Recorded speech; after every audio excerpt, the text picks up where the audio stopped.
बता दिया था कि जेट स्ट्रीम्स क्या होती है, जेट स्ट्रीम्स कैसे बनती हैं, जेट स्ट्रीम्स कैसे चलती है, ठीक है। जेट स्ट्रीम्स की समर में क्या स्पीड होती है, विंटर में क्या स्पीड होती है, ये सारी चीजें हमने पढ़ ली थी इससे पहले वाले वीडियो में, है ना। तो वो सारी चीजें हमने पढ़ी थी। मैंने बताया था समर में वो बड़ी धीरे चलती है 110 to 115 kilometre per hour, winter में वो तेज चलती है 185 किलोमीटर पर आवर। मैंने बताया था वो बनती कैसे है कि क्या है, जो ट्रॉपिकल रीजन है वहां से एयर मास लाइटर होकर ऊपर जाता है और जब वो सिंक होता है सब ट्रॉपिकल हाई पे 25 से 30 डिग्री, तो वहां वो चलती है 27 डिग्री नॉर्थ से 30 डिग्री, ठीक है। उसके बाद मैंने कल शायद तुम्हें आईटीसीजेड बता दिया था, आईटीसीजेड बता दिया था। तो इंटर ट्रॉपिकल कन्वर्जेंस जोन से ही शुरू करता हूं कि आईटीसीजेड जब मैंने तुम्हें बताया था तो आईटीसीजेड में मैंने तुमको ये बताया था कि आईटीसीजेड में क्या होता है कि उस टाइम पर नॉर्दर्न हेमिस्फीयर में क्या है, सन का एपरेंट मूवमेंट हो जाता है, और जब नॉर्दर्न हेमिस्फीयर में सन का एपरेंट मूवमेंट हो रहा होता है तो नॉर्दर्न हेमिस्फीयर हो जाता है गर्म, और उस टाइम सन का होता है ट्रॉपिक ऑफ कैंसर के ओवरहेड होता है। तो उससे क्या होता है कि 5 डिग्री जो ये था ये आगे शिफ्ट कर जाता है आईटीसीजेड कहां पे, नॉर्दर्न हेमिस्फीयर में, और 5 डिग्री सदर्न में कम हो जाता है, ठीक है। मान लो यहाँ तक था तो यहाँ से कम होकर ये आईटीसीजेड 5 डिग्री ऊपर शिफ्ट होता है। उससे क्या होता है, जब यहाँ से हवाएं ब्लो करना शुरू करती हैं और जब वो सिंक होती है यहाँ पर, तो पहले तो वो 25 से 30 डिग्री के आसपास सिंक हो रही थी, लेकिन अब वो सिंक होंगी कहाँ पे, 30 से 35 डिग्री के आसपास। तो उससे क्या होता है, उससे जो जेट स्ट्रीम्स हैं, जेट स्ट्रीम्स भी क्या है 5 डिग्री ऊपर शिफ्ट कर जाते हैं। तो समर में जेट स्ट्रीम्स क्या है 5 डिग्री नॉर्थ की तरफ वो भी अपना शिफ्ट कर लेते हैं। अब देखो एक चीज और तुमने गौर करी होगी जो मैंने तुम्हें पहले बताई थी, मैंने तुम्हें बताया था high temperature, high what temperature, तो low pressure, high temperature low pressure, और मैंने तुम्हें बताया था less temperature high pressure.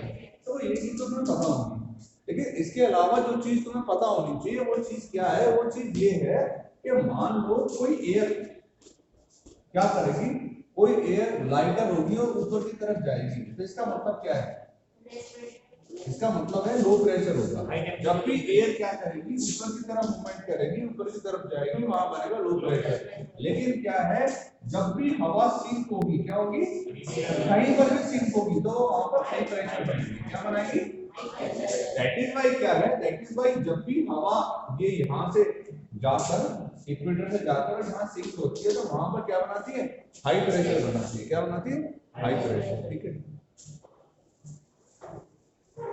ITCZ का इम्पैक्ट समझिए। देखो आईटीसीजेड का इम्पैक्ट क्या है, आईटीसीजेड का इम्पैक्ट ये है कि आईटीसीजेड, ये समझ में आ गया, आईटीसीजेड 5 डिग्री ऊपर को शिफ्ट हो रहा है, गर्मी की वजह से शिफ्ट हो रहा है। आईटीसीजेड का इम्पैक्ट क्या है वो समझ लो, अच्छा क्वेश्चन पूछा ऋषभ ने, तो आईटीसीजेड का इम्पैक्ट बता देता हूं, जो इम्पैक्ट है जो कि इंडियन मॉनसून में आ रहा है। देखो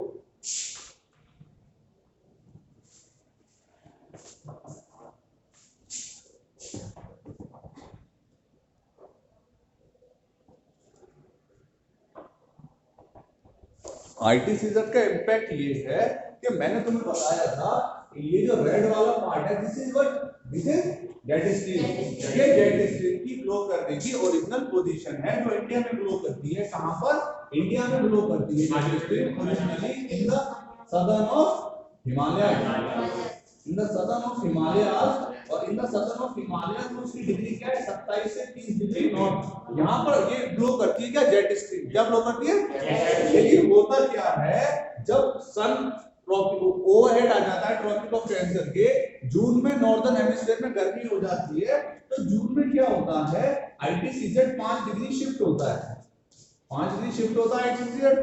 अब आईटीसीजेड का तुमने क्या पूछा, इम्पैक्ट क्या होता है, जब आईटीसीजेड 5 डिग्री शिफ्ट होता है नॉर्थ में, तो अल्टीमेटली जेट स्ट्रीम्स को भी क्या है 5 डिग्री जो है शिफ्ट होना पड़ता है, कहां पर, नॉर्थ में। और ये जेट स्ट्रीम जो यहाँ पर ब्लो करती थी समर में वो चली जाती है कहां, north of the Himalaya.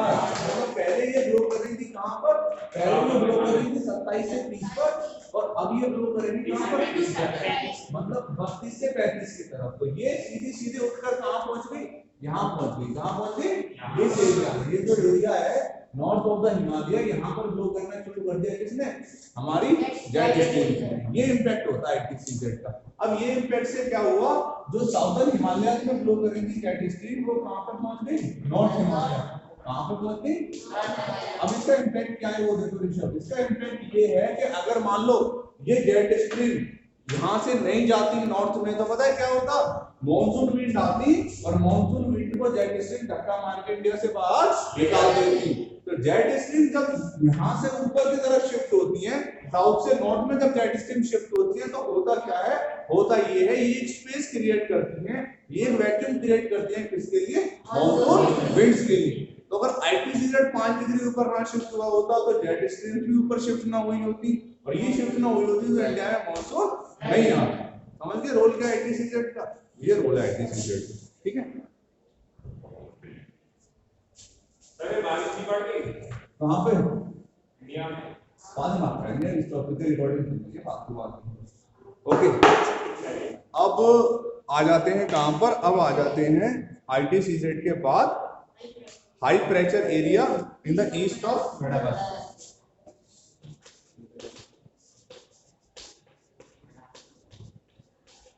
High pressure where, high pressure in the east of Madagascar.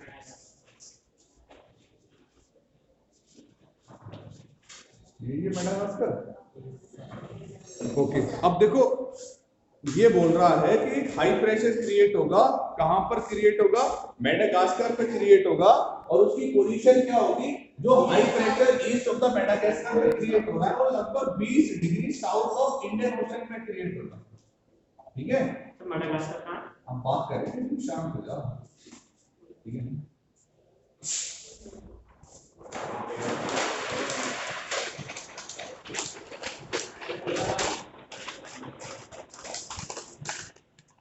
भाई यार ये मैंने ब्रॉड कर दिया था, ये बच्चों को समझ में आया नहीं आया। देखो ये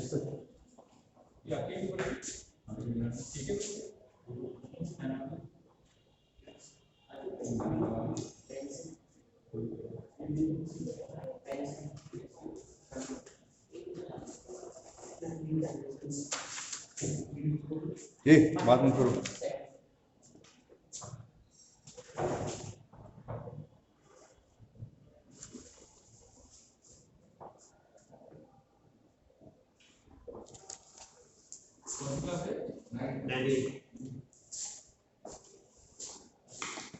ओके, अब देखो ये इधर देखो, मेडागास्कर कहां है, ये है Madagascar, this is what where Madagascar, near the what Africa.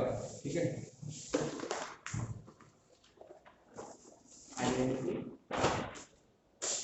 Island से नहीं बताओ क्या है क्या नहीं, छोड़ दे तू ना, बड़ा दिख रहा है।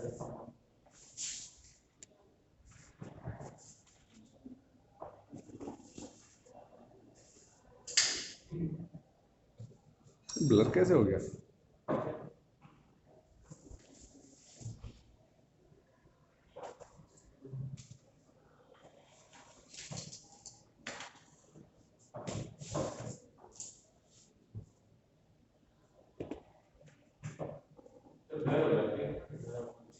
आई डोंट नो क्यों ब्लर हो रहा है, नेट प्रॉब्लम हुआ है।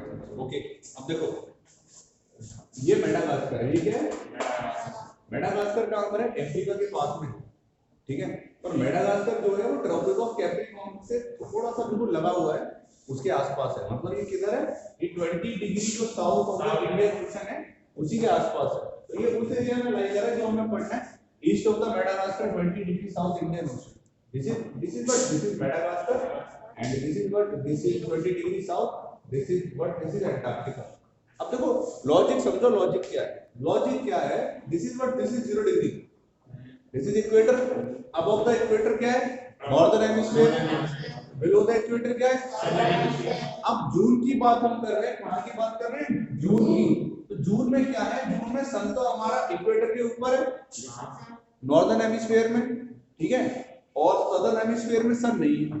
अब अब आ जाओ दिसंबर में, जो अभी का टाइम है, जैकेट वैकेट पहन रखी है मैंने, ठंड हो रही है, क्यों? क्योंकि इस टाइम जो सूरज है वो कहां पर है? साउदर्न हेमिस्फीयर में, और यहाँ पे ठंड पड़ रही है। ऐसे ही जून में जब यहाँ पे गर्मी पड़ रही होती है, तो ये जो कैप्रिकॉर्न है, मेडागास्कर के आसपास के एरिया, वहां क्या पड़ रही होगी? कैसी ठंड? जैकेट वाली ठंड। तो अल्टीमेटली वहां पर टेम्परेचर कैसा होगा? लेस टेम्परेचर, और लेस टेम्परेचर का प्रेशर।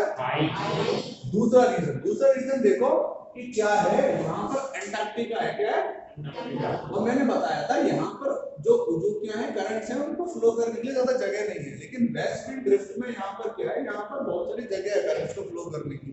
साउथ वेस्ट मूवमेंट से यहाँ पर कोल्ड करंट्स भी आ रहे होंगे, और ये कोल्ड करंट्स यहाँ के टेम्परेचर को क्या कर रहे होंगे? और कम कर रहे होंगे, तो जिससे यहाँ पर क्या क्रिएट होगा? High pressure. एक और रीजन है जिसकी वजह से क्या है, यहाँ पर हाई प्रेशर क्रिएट होता है, ठीक है? वो रीजन क्या है? वो रीजन है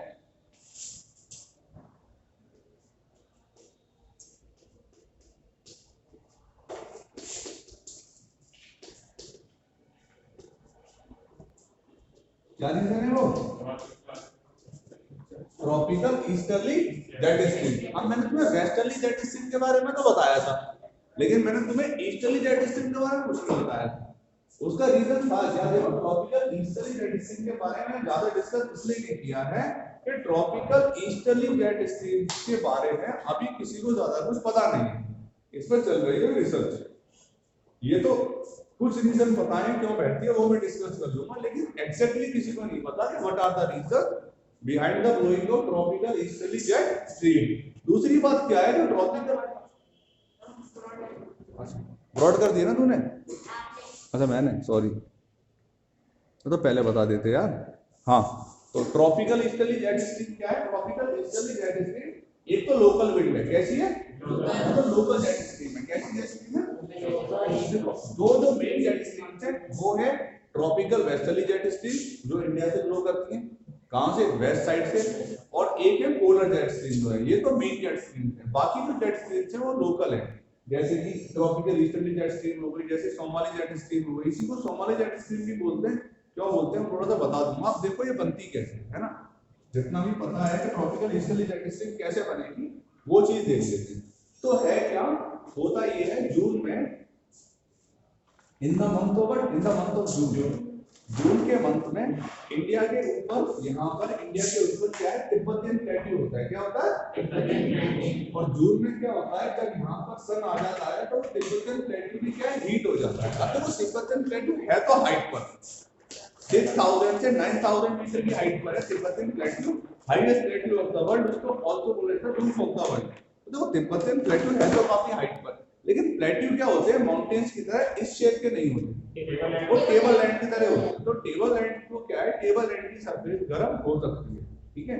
तो तिब्बतियन प्लेट्यू जून में क्या हो जाता है? वो हो जाता है काफी गर्म, और गर्म होने की वजह से वहां पे बन जाता है लो प्रेशर। क्या बन जाता है? Low pressure. अब तुम लोगों से मैं क्वेश्चन पूछूंगा, देखो एक क्वेश्चन पूछूंगा मैं, ये क्या है? This is Tibetan plateau. ये क्या है? तिब्बतियन प्लेट्यू है, और ये तिब्बतियन प्लेट्यू जो है, समझ में यहाँ पर टेम्परेचर हो गया ज्यादा, टेम्परेचर ज्यादा हो गया तो प्रेशर हो गया लो, और लो प्रेशर के बाद यहाँ से एयर क्या है? ऊपर की तरफ बढ़ना शुरू करेगी, और यही एयर जो ऊपर की तरफ बढ़ना शुरू करती है, और यहाँ से मोशन करती हुई कहाँ जाती है? मेडागास्कर की तरफ, जो ईस्टर्ली फ्लो क्या है? Jet stream. अब मैं पूछूंगा तुम्हें क्वेश्चन और इंपॉर्टेंट क्वेश्चन।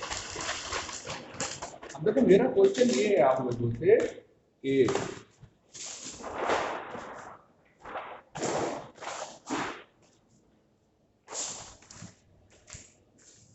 मैप दिख रहा है? पूरा मैप दिख रहा है? अब मेरा क्वेश्चन ये है आप लोगों से कि थोड़ा दिख रहा है? ठीक है, देखो इसको बाद में सिंक कर देना है ना स्क्रीन।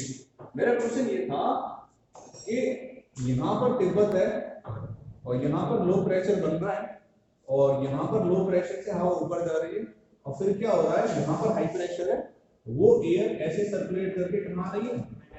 मेडागास्कर। यहाँ से सर्कुलेशन करके किधर आ रही है? अब यहाँ पर प्रेशर क्या है? लो। यहाँ पर प्रेशर क्या है? तो हवा लो से हाई प्रेशर पे क्यों आ रही है? हवा लूज। हाँ तो मैंने तो कहा था कि जो मैंने तो ये बोला था ना कि जो विंड्स है वो तो हाई प्रेशर से लो प्रेशर में जाती है, फिर लो से हाई प्रेशर में हो जाती है। यहाँ तो मैं अपना जो जो तुम्हें बताया वो गलत कर रहा हूँ ना। बताओ, ये मेरा क्वेश्चन है, दिस इज माय क्वेश्चन। इसका जवाब दे सकता है कोई, ऑनलाइन भी दे सकता है कोई, ऑफलाइन भी। पहले ऑफलाइन दे लेना, फिर ऑनलाइन वाले बच्चों से पूछूंगा। हाँ अब ये बताओ ऐसा क्यों है, ऐसा क्यों हो रहा है कि मैंने तुम्हें बताया कि air always from high pressure to low pressure area, but मैं यहाँ अपने आप को गलत बोल रहा हूँ कि यहाँ लो प्रेशर है, लो प्रेशर से एरिया हाई प्रेशर की तरफ जा रही है। क्यों? रीजन बताओ।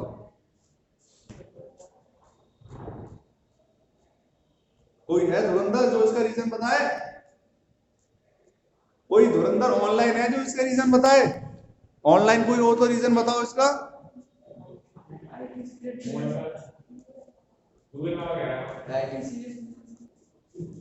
बैठ जाओ करो। देखो अबे अपने दिमाग को खोलो और अपने दिमाग को खोल के ये चीज देखो कि ये जो ट्रॉपिकल ईस्टर्ली जेट स्ट्रीम है ये कोई सरफेस विंड थोड़ी है, ये कोई सरफेस विंड थोड़ी है। सरफेस विंड ब्लो करती है ना हाई से लो प्रेशर, ये तो हवा में चल रही है 10 से 12 किलोमीटर ऊपर। भाई जो ईस्टर्ली जेट स्ट्रीम है वो कोई सरफेस विंड थोड़ी है, वो कहाँ चल रही है, वो तो ऊपर चल रही है ना, ऊपर की विंड तो ऐसे ही चलती है। भाई यहाँ पर जो हम यहाँ से इक्वेटर की बात करते हैं, इक्वेटर पे भी तो यहाँ पर हाई प्रेशर होता है और ऊपर वाली विंड तो यहाँ हाई प्रेशर पे जाती है ना, तो यहाँ से ये हवा उठनी शुरू करती है, बस जो सिंक कर जाती है यहाँ पे आके। इतना ही तो हो रहा है। तो यहाँ पर लो प्रेशर, यहाँ हाई प्रेशर, और वहां से उठ के वो यहाँ पर सिंक कर जाती है मेडागास्कर पे आके, वो ईस्टर्ली जेट स्ट्रीम है। तो वो ऊपर मूवमेंट हो रहा है ना, एयर सर्कुलेशन मूवमेंट सरफेस पे नहीं हो रहा। देना चाहिए था इसका जवाब, मैं सोच रहा था कोई जवाब देगा। ठीक है चलो कोई बात, ठीक है कंसीडर कर लेते हैं। तो होता क्या है, होता ये है कि अब सारी चीजें मैंने कंबाइन कर दी है कि मेडागास्कर पे हाई प्रेशर क्यों होता है। मेडागास्कर पे हाई प्रेशर क्यों होगा? मेडागास्कर पे हाई प्रेशर इसलिए होगा कि एक तो वहां पे सन होगा नहीं, सदर्न हेमिस्फीयर में सन होगा, नॉर्दर्न हेमिस्फीयर में। दूसरा कोल्ड करंट जो होंगे वो देखो, एक तो सन नहीं है, दूसरा कोल्ड करंट है, और तीसरा ये ईस्टर्ली जेट स्ट्रीम है। ये सब मिला के मेडागास्कर पे क्या है, अच्छा खासा हाई प्रेशर क्रिएट कर देते हैं। और मेडागास्कर पे जब क्या होगा, अच्छा खासा हाई प्रेशर क्रिएट हो गया तो क्या होगा, यहाँ पर लो प्रेशर चल रहा है इंडिया में, और यहाँ से फिर विंड बहुत ही तेजी के साथ इंडिया की तरफ बढ़ेगी ना। जब यहाँ पे हाई प्रेशर हो गया, यहाँ पर लो प्रेशर है, तो अब तो विंड बहुत तेजी से बढ़ेगी ना, सरफेस विंड, और वही बारिश करवाएंगी। ठीक है, ये मेडागास्कर का रोल था, समझ गए? High pressure area of east of the Madagascar, समझ में आया? Yes sir. अब फोर्थ पॉइंट देखते हैं, तिब्बतन प्लेटू का हीट हो जाएगी। क्या हो गया बेटा?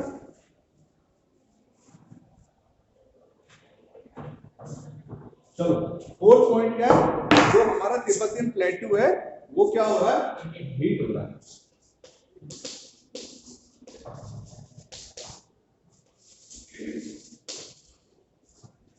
तो तिब्बतन प्लेटू जो है वो हीट हो रहा है, क्योंकि वो है तो हाइट पर लेकिन एक टेबल लैंड है, और जून में वो हीट होगा तो वहां बन जाएगा लो प्रेशर। वहां क्या बन जाएगा? और जब वहां पे लो प्रेशर बनेगा तो एक तो वो ईस्टर्ली जेट स्ट्रीम बनाएगा, एक मदद तो वो करता है जो कि मेडागास्कर में हाई प्रेशर बना रही है, और दूसरा मदद वो करेगा सरफेस विंड्स के लिए कि वहां पर लो प्रेशर होगा तो यहाँ के हाई प्रेशर वहां पे अट्रैक्ट हो जाएगा। ठीक है, ये काम होता है किसका? ये काम होता है तिब्बतन प्लेटू का। अब लास्ट पॉइंट है the movement of westerly jet stream. और देखो ये वाला पॉइंट में ऑलरेडी तुम्हें आईटीसीजेड में बता चुका हूं कि आईटीसीजेड 5 डिग्री ऊपर खिसकता है, तो जो जेट स्ट्रीम्स है वो भी क्या है, साउथ से खिसक जाती है नॉर्थ में। ठीक है, और ये जो ट्रॉपिकल ईस्टर्ली जेट स्ट्रीम्स है ये पेनिनसुला से होकर कहां चली जाती है, पेनिनसुला नीचे होके, मतलब यहां से होके चली गई कहां पर, मेडागास्कर। तो ये 5 वो मेन पॉइंट्स थे जो इंडियन मॉनसून को क्या करते हैं, स्ट्रॉन्ग। फिर से पढ़ लेते हैं। पहला पॉइंट था the difference of pressure between the land and water. तो लैंड जल्दी गर्म होता है तो वहां पे हो जाएगा लो प्रेशर, और जो इंडियन ओशन है वो देर में गर्म होगा, वहां हाई प्रेशर। पहला पॉइंट ये था। दूसरा पॉइंट था आईटीसीजेड के इंटरट्रॉपिकल कन्वर्जन जोन जो था वो 5 डिग्री ऊपर शिफ्ट करता था, जिसकी वजह से जेट स्ट्रीम ऊपर जाती थी, और जेट स्ट्रीम जब यहां से ऊपर गई तो उन्होंने ही वैक्यूम दिया, खाली स्पेस दिया ताकि मॉनसून इंडिया में आ सके। अगर जेट स्ट्रीम वही वेस्ट फ्लो कर रही होती 27 से 30 डिग्री में तो मॉनसून विंड को ड्रिफ्ट कर देती है। ठीक है, ये दूसरा पॉइंट हो गया। तीसरा पॉइंट हो गया मेडागास्कर पर हाई प्रेशर बना। तो मेडागास्कर पर जब हाई प्रेशर बना तो क्या हुआ, मॉनसून विंड्स को इसने और तेजी के साथ इंडिया में आने का रास्ता दे दिया। और मेडागास्कर पर हाई प्रेशर बना क्यों, एक तो वहां सन नहीं है, दूसरा कोल्ड करंट है, तीसरा easterly flow of jet stream. देखो एक सोमाली जेट स्ट्रीम्स और होती हैं और वो क्या है, ये वही ईस्टर्ली जेट स्ट्रीम्स है। यहाँ पर क्या एक कंट्री है जिसका नाम है अफ्रीका में सोमालिया। तो जब ये सोमालिया में एंटर कर जाती हैं तो उनको हम सोमाली जेट स्ट्रीम बोलते हैं। ठीक है, लेकिन यहाँ पर रिसर्च अभी चल रही है उसके पूरे प्रोसेस पे। ठीक है, उसके बाद जेट स्ट्रीम सब मैंने बता दिया। ये कुछ पॉइंट्स फिर तिब्बतन प्लेट का हीट होना, तो तिब्बतन प्लेट हीट होने की वजह से लो प्रेशर बनता है जो कि सरफेस विंड को अट्रैक्ट करता है और अब एयर प्रेशर में ईस्टर्ली को भेजता है मेडागास्कर। ये वो सारे के सारे पॉइंट्स थे जो कि क्या स्ट्रेंथन कर रहे हैं, पावरफुल कर रहे हैं किसको, इंडियन मॉनसून। देखो अब बात करते हैं एक ऐसे पॉइंट की जो लास्ट है साइंटिफिक पॉइंट, जिसका नाम है अल नीनो सदर्न ऑसिलेशन। क्या नाम है? देखो अभी तक हमने वो सारे पॉइंट पढ़े जो कि इंडियन मॉनसून को स्ट्रेंथन कर रहे थे, पावरफुल बना रहे थे। अब ये एक ऐसा पॉइंट है जो इंडियन मॉनसून को वीक करता है। क्या करता है इंडियन मॉनसून को? वीक करता है। तो ये है ENSO और जिसका नाम है अल नीनो सदर्न ऑसिलेशन। देखो अल नीनो सदर्न ऑसिलेशन में क्या है, अल नीनो सदर्न ऑसिलेशन में ये है, ऑसिलेशन में दो बार ऐसे एक बार ऐसे, एक बार है, हाँ एक बार है, ठीक है। तो अल नीनो सदर्न ऑसिलेशन में क्या है, अल नीनो सदर्न ऑसिलेशन में ये होता है कि अल नीनो सदर्न ऑसिलेशन में average on an average every 4 year, every क्या, ये इंडिया के मॉनसून को डिस्टर्ब करता है। हर 4 साल बाद इंडिया के मॉनसून को डिस्टर्ब करता है, या फिर इसका जो पीरियोडिक टाइम पीरियड है वो है 2 से 7 साल। ठीक है, मतलब 2 से 7 साल के बीच में क्या करता है, ये मॉनसून को डिस्टर्ब करता ही करता है। अब ये मॉनसून को कैसे डिस्टर्ब करता है वो चीज हमें पढ़ना है। तो देखो अल नीनो जो है वो एक करंट है, वो क्या है, तो अल नीनो एक क्या है, कोल्ड करंट है। और ये कोल्ड करंट क्या होता है, ये कोल्ड करंट होता है साउथ अमेरिका में, जो पेरू है, क्या है, उसके पास होता है। So basically, El Nino is what? El Nino is a current. It is a basically cold current which is nearby the southern America, near Peru. Peru एक country है, ठीक है। अब होता क्या है कि इस साइड में मार सकते हैं, इस साइड में this is what, this is south America. South America के इस तरफ क्या है, पेरू है, क्या है, इस तरफ क्या है, इस तरफ पेरू है और पेरू के पास ये कोल्ड करंट होता है जिसका नाम क्या है, एल नीनो। ठीक है, अब होता क्या है, होता ये है कि जो हवा चलती है यहाँ पर सदर्न हेमिस्फीयर में, वो मैंने बताया था साउथ वेस्ट की तरफ चलती है। तो हवा क्या है, जो ऐसे करके हवा चलती है वो इसको कोल्ड करंट बनाती है। क्या बनाती है, कैसे कोल्ड करंट बनाती है कि वैसे तो यहाँ पर गर्म पानी होता है, क्या होता है यहाँ पर, मतलब यहाँ पर होता है बेसिकली हॉट करंट, ठीक है। लेकिन वो हवा क्या करती है, वो हवा यहाँ पे ड्रिफ्ट करती है, उस पानी को उस पे फोर्स लगाती है, फोर्स लगा के उस पानी को यहाँ से हिला के, उस पानी को हिला के आती है यहाँ पर। तो जो साउथ वेस्ट वाली विंड है वो इस गर्म पानी को धक्का मार के कहां ले जा रही है, यहाँ पर। और जब वो यहाँ से भी धक्का मारेगी तो पानी कहां जाएगा, कहां जाएगा, यहाँ से भी धक्का लगेगा। क्वेश्चन है मेरा, ये बताओ, यहाँ से भी इसके बाद भी धक्का लगेगा तो पानी कहां जाएगा, तो जब वो यहाँ से धक्का लगेगा तो वो पानी यहाँ आ जाएगा, अर्थ तो बोल है ना। और यहाँ से धक्का पड़ेगा तो वो पानी घूम के आ जाएगा यहाँ पर, और यहाँ से धक्का लग के यहाँ पे आके वो रुक जाएगा ऑस्ट्रेलिया में। वो इसके आगे धक्का लग नहीं सकता, ऐसा पहले पानी इसके ऊपर से बह जाए। तो ये जो धक्का पड़ा यहाँ, तो क्या था, वार्म करंट था, गर्म पानी था, साउथ वेस्ट डायरेक्शन से जो विंड चली उनका धक्का ये लगा धक्का लग के यहाँ तक गाड़ी आई और यहाँ तक गई, और यहाँ पे आके ऑस्ट्रेलिया पे वो वार्म करंट टकरा गया। मैंने तुम्हें एक चीज बताई थी कि कोल्ड करंट जब भी आसपास होंगे तो वो बारिश नहीं करवाते, उनके अंदर मॉइस्चर नहीं होती, लेकिन वार्म करंट जो होते हैं वो बारिश करवाते हैं। तो जब ये यहाँ पे आके टकराता है तो अच्छी खासी बारिश होती है ऑस्ट्रेलिया के किधर, ईस्टर्न साइड पर, किधर, ईस्टर्न साइड पर। और यहाँ पर क्या होगा, यहाँ से तो गर्म पानी हुआ, यहाँ पर भी तो कुछ होगा। तो यहाँ पर क्या है, जब जब ओशन के सरफेस से वार्म वाटर हट जाता है, ओशन की सरफेस से वार्म वाटर हट जाएगा तो समुद्र के नीचे से ठंडा पानी उसकी जगह ले लेगा और उस ठंडे पानी में न्यूट्रिएंट्स होते हैं। क्या होते हैं? तो बहुत सारी फिश हैं जो उन न्यूट्रिएंट्स को ऊपर खाने आती हैं। पेरू के पास बहुत अच्छी क्या है, फिशिंग इंडस्ट्री है। तो ये तो नॉर्मल प्रोसेस है। ये क्या है? ये नॉर्मल प्रोसेस है ऑसिलेशन का। लेकिन कभी-कभी क्या होता है, कभी-कभी ये होता है कि ड्यू टू सोलर इंसोलेशन सन की क्या है, हीट उतरी नहीं पड़ी नॉर्दर्न हेमिस्फीयर में, सदर्न हेमिस्फीयर में क्या था, थोड़ी सी क्या थी, ठंडी रह गई। तो उस टाइम पर जो विंड की डायरेक्शन है, उस टाइम पर जो साउथ वेस्ट विंड मूव कर रही है उनमें इतनी स्पीड नहीं हुई कि वो फोर्स लगा के अल नीनो को क्या कर सके, यहाँ से मूव कर सके। तो जब अल नीनो यहाँ से मूव नहीं करेगा तो होगा क्या, यहाँ पर गर्म पानी एज इट इज रहेगा। उस टाइम क्या है, उस टाइम जो विंड की फोर्स थी वो इतनी नहीं थी कि इस पानी को यहाँ से मूव कर सके। तो हुआ क्या, हुआ ये कि वो गर्म पानी यहीं पर रह गया। और जब वो गर्म पानी यहीं पर रह गया तो ना तो फिशेस वहां पर आई, क्योंकि फिशेस मूव कर रहे कहां पर, जहां पर ठंडा पानी है। और वहां पर उस टाइम फिशिंग इंडस्ट्री भी क्या हुई, फिशिंग इंडस्ट्री भी बेकार हुई। और उसके बाद क्या हुआ, उसके बाद ये हुआ कि फिशिंग इंडस्ट्री बेकार हुई और गर्म पानी यहीं पर रह गया। तो क्या होगा, यहाँ पर होगी बारिश, और यहाँ पर बारिश होगी, यहाँ पड़ेगा सूखा, यहाँ तो सूखा पड़ेगा, और यहाँ होगी बारिश, कितनी बारिश पड़ेगी, फ्लड होगा। अब भाई हुआ क्या, due to what, solar insolation कम हुआ। सोलर इंसोलेशन कम की वजह से विंड की पावर कम हुई और विंड में इतना फोर्स नहीं था कि इसको लाया, गर्म पानी रह गया कहां पर, यहीं पर। अब अल नीनो जो कोल्ड करंट था वो क्या हुआ, हर 2 से 7 साल में, एवरेज 4 साल में कोल्ड से क्या बन गया, वार्म करंट बन गया। अब ये वार्म करंट क्या करता है कि अब विंड की डायरेक्शन इतनी तो है नहीं कि इसको उड़ा चले जाए। अब वार्म करंट क्या करता है, वार्म करंट यहाँ से ऑसिलेशन करता है, ये खाली एरिया है, और यहाँ से ऑसिलेशन करते करते करते ये यहाँ पहुंच जाता है। कहाँ पहुंच जाता है, और मेडागास्कर में जब वार्म करंट पहुंचेगा तो क्या होगा, बारिश भी होगी और ये एरिया हो जाएगा गर्म। जब भी वार्म करंट नहीं पहुंचेगा तो उसे गर्म कर देगा ना, और जब ये गर्म हो जाएगा तो जो मैं इतनी बड़ी बड़ी बातें मार रहा था कि वो मेडागास्कर में हाई प्रेशर होता है, वो हाई प्रेशर कहीं ना कहीं कैसा हो जाएगा, और जब यहाँ भी लो प्रेशर और यहाँ भी लो प्रेशर, तो क्या उस इंटेंसिटी से हवा चलेगी। खैर वो लो प्रेशर इतना लो प्रेशर नहीं होता कि इससे भी लो हो जाए, इससे तो हाई रहता है, लेकिन कंपैरेटिवली प्रेशर लो हो जाता है। और जब वो कंपैरेटिवली प्रेशर लो हो गया तो मॉनसून विंड में इतनी शक्ति ही नहीं है कि वो बहुत तेजी के साथ इंडिया में आए। उस टाइम पर इंडिया का मॉनसून इफेक्ट होता है, इंडिया में बारिश कम होती है, उस टाइम पर सूखा पड़ता है। ये था एल नीनो, क्या मॉनसून को स्ट्रेंथन नहीं कर रहा, मॉनसून को बिगाड़ रहा है। समझ में आ गया, ये था एल नीनो सदर्न ऑसिलेशन। तो अब था क्या, था ये कि अल नीनो सदर्न ऑसिलेशन से सब लोग डरते हैं, न्यूज़ वाले भी बात करते हैं, क्योंकि ये करता क्या है, ये मॉनसून को हर 4 साल बाद एन एवरेज खराब कर देता है।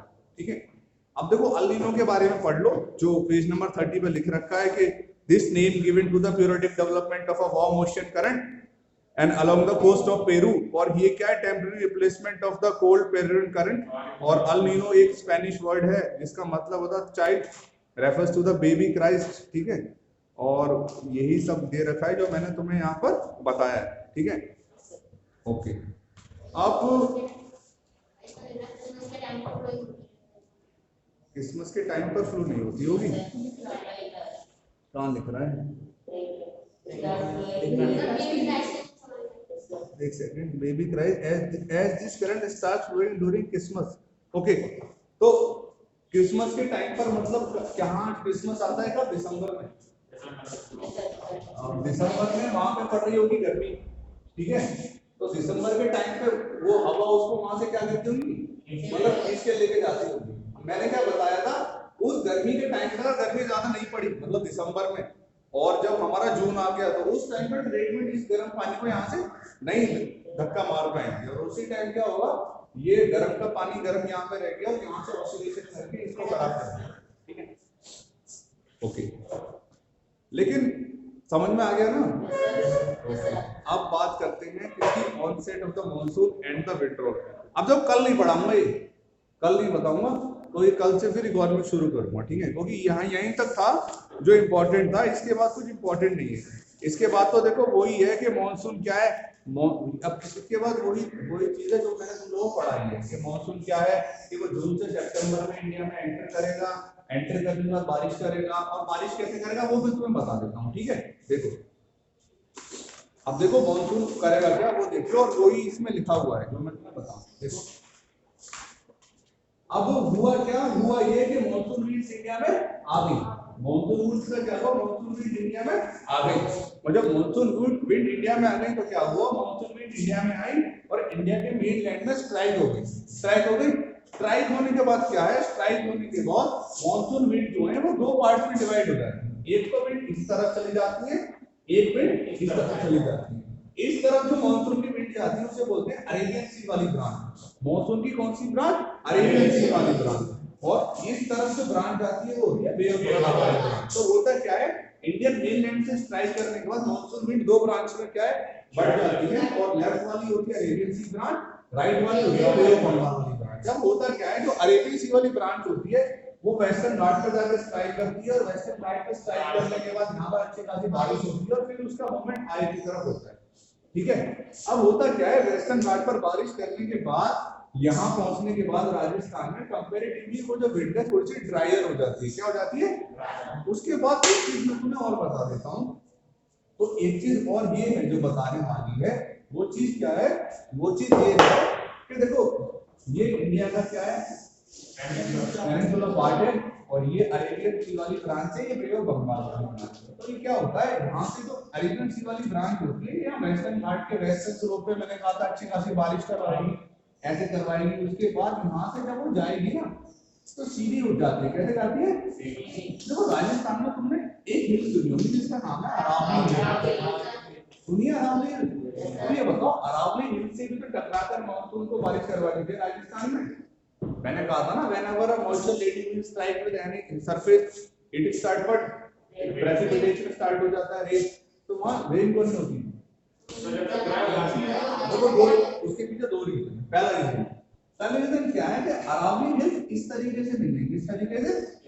अरावली हिल्स क्या है, बॉर्डर्स पर है। कैसे, तो मॉनसून विंड जो है वो मॉनसून विंड पैरेलली निकल जाती है। कैसे निकल जाती है, मतलब अरावली हिल के पैरेलल निकल जाती है। पैरेलल लाइन क्या होता है, नेवर मेट ईच अदर ना, तो अगर वो इंटरसेक्ट कर जाती है उनसे तो हो सकता है बारिश होती है, तो वो पैरेलली निकल जाती है। दूसरा रीजन क्या होता है, यहाँ तक पहुंचते पहुंचते जो ये वाली अरेबियन सी वाली ब्रांच है उसमें मॉइस्चर थोड़ा सा कम हो जाता है। मॉइस्चर क्या है उसका थोड़ा सा कम हो जाता है, ठीक है।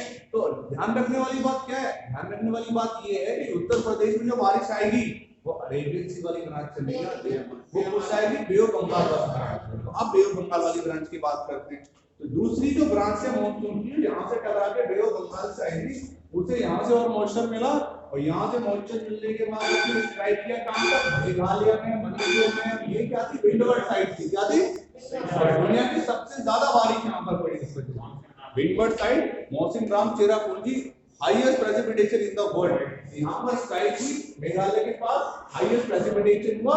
यहाँ से फिर ये विंड किधर मुड़ी, लेफ्ट साइड में। यहाँ से मुड़ने के बाद जो इंडो गंगेटिक प्लेन्स थे, बिहार, उत्तर प्रदेश, वहां पर बारिश हुई, और इसी यहाँ से बढ़ते हुए वो यहाँ पर गई और यहाँ पर बारिश करवाई। यहाँ पर जो बारिश हो रही है वो कहाँ से हो रही है, बे ऑफ बंगाल वाली ब्रांच से। हमारे उत्तर प्रदेश में जो हमें बारिश मिल रही है वो बे ऑफ बंगाल वाली ब्रांच ऑफ मॉनसून से बारिश मिल रही है, अरेबियन सी वाली से नहीं मिल रही है, ठीक है। देखो इसके बाद कुछ चैप्टर में और है नहीं। मॉनसून आएगा, ठंडक हो जाएगी, सन का मूवमेंट भी नॉर्थन हेमिस्फीयर से निकल के कहाँ चला जाएगा, साउथर्न हेमिस्फीयर में। फिर यहाँ से मॉनसून वापस जाएगा, रिट्रीटिंग मॉनसून, और रिट्रीटिंग मॉनसून जब वापस जाएगा तो यहाँ पर क्या है, बारिश करवाता हुआ जाएगा। तो मैं कोशिश करूंगा कि कल से इकोनॉमिक्स शुरू कर दूं।